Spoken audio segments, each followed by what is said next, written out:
So when someone becomes a nun, a sister, a brother, they take what's called vows.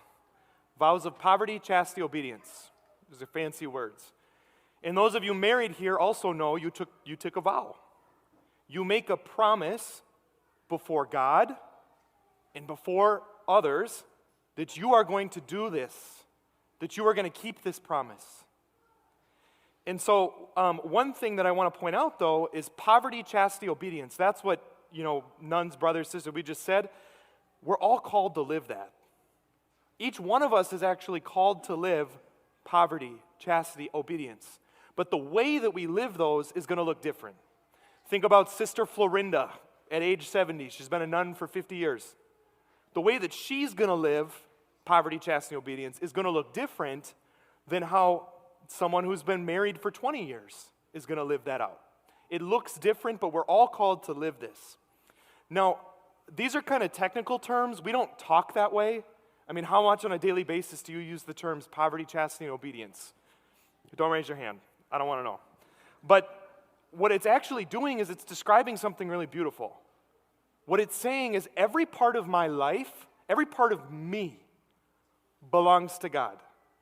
Every part of my life, the buck stops with God in my life. That's what that means. So poverty, for example, we're talking things in my life, my persons, places, and things, the nouns of my life, my items, my possessions. Poverty, they belong to God. They were given to me from God first and foremost, and they, at the end of the day, belong to Him. And chastity, that's my body. The physical part of me belongs to God. He gave it to me, it belongs to Him. And obedience, which I would add is probably the most difficult one, we go even deeper. The part of me that makes decisions on what I want belongs to God. Poverty, chastity, obedience. Every part of my life belongs to God. It's a beautiful thing, and we're all called to live that way. Now, why are we talking about that today? Wedding feast at Cana. That was the gospel we just heard. We all know this story. They have a wedding, they're all invited, the wine runs out. Mary's like, Jesus, you got to do something. Jesus changes the water into wine. We all know that story. But what I want to talk to you about just briefly is poverty in the midst of this.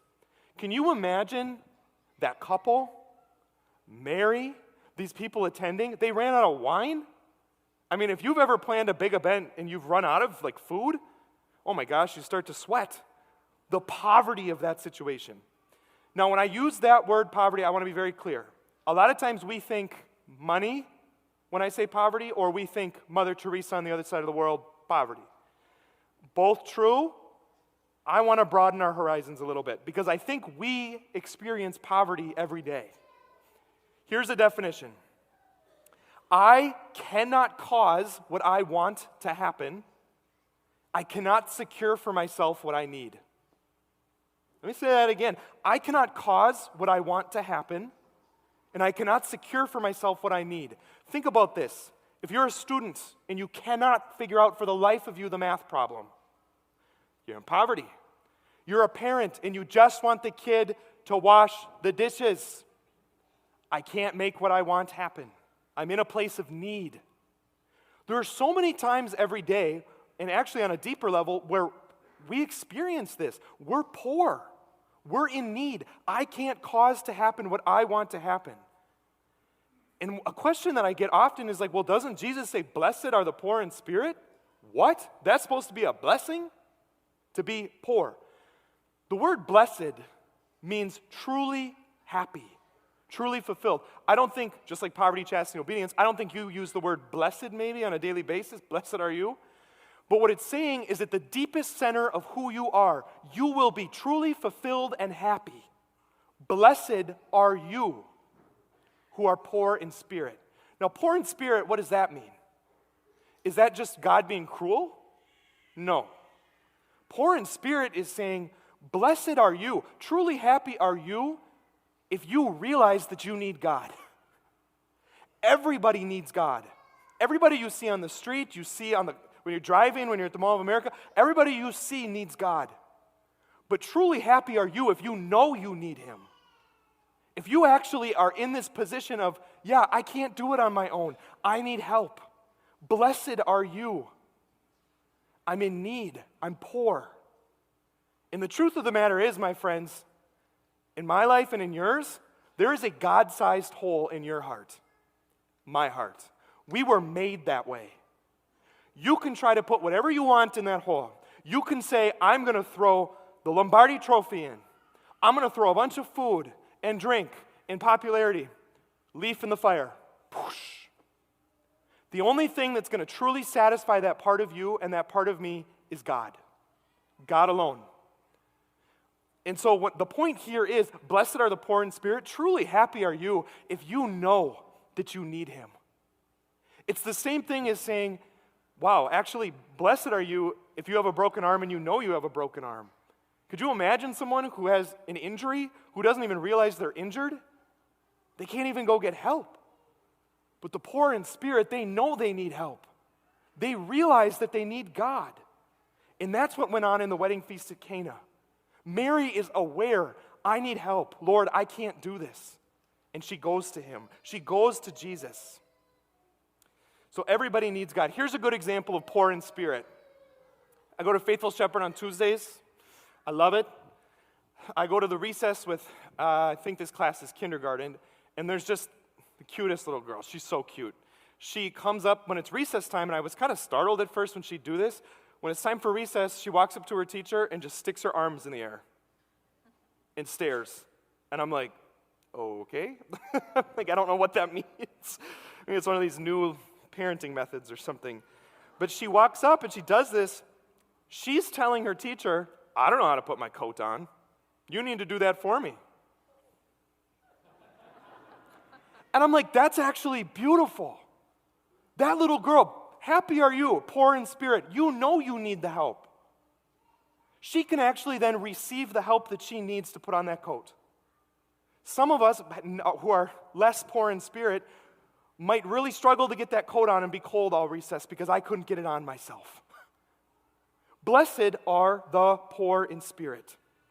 And I don't know in your life if you've realized this, but the moments when I realize that I'm poor, God is actually a lot more, it's clear to me where he's working. When things in my life are hunky-dory, I'm not thinking God. You know, I'm kind of thinking like, well, that's a last resort. God's like a toll-free number I call when I need help, you know. But when things are hard, I hit my knees. I'm talking to him. I need him. I know I need him. And blessed are you when you know that you need God. And the truth of the matter is, as you've heard me say, we're poor. We're needy. We need God. But on the other side, what's also true, God's more than enough. God is more than enough to fill that part of our heart. And when I start to live my life as if God is not enough, I start to fill up my backpack, just in case he's not. Well, yeah, but maybe I'll keep that Lombardi trophy. That'd be kind of nice. But Jesus says, everything I have is yours. The God who made the sun, the moon, the earth, everything I have is yours. And so here's my question for you today before we get to the main act. In your life, when these moments of need come up, neediness, do you respond in a place of shame? You let the heaviness weigh you down. You start to beat yourself up. I'm not going to ask for help. I feel bad about myself. And you almost start to make a sandcastle in the heaviness. You just kind of sit there and you stew and you overthink. A lot of times when I try reading, because I have dyslexia, I feel that. It's difficult. I can't make what I want happen and I get frustrated and I beat myself up. Or do you go into a place of curiosity before Jesus? What am I needing right now? Lord, what have I convinced myself that I can't live without? Lord, you're more than enough. Here's the most beautiful prayer. Father Tony says this all the time. You ready? Lord, I can't. You can. Please do. Lord, I can't do this. I can't put on my coat by myself. I can't read this thing you're asking me to read. I can't. You can. Please do. Look at the difference between those two attitudes. This one here is inside, beating themselves up, heavy, and you're probably not going to receive the help that you need. But blessed are you who are poor in spirit. Happy, truly, are you who know you have a God-sized hole in your heart, and the only one that can fill it is God. And so you don't need to beat yourself up. But go before him and actually give him the opportunity to help you. Maybe you laugh and say a prayer and go make a sandwich. Doesn't that sound nice?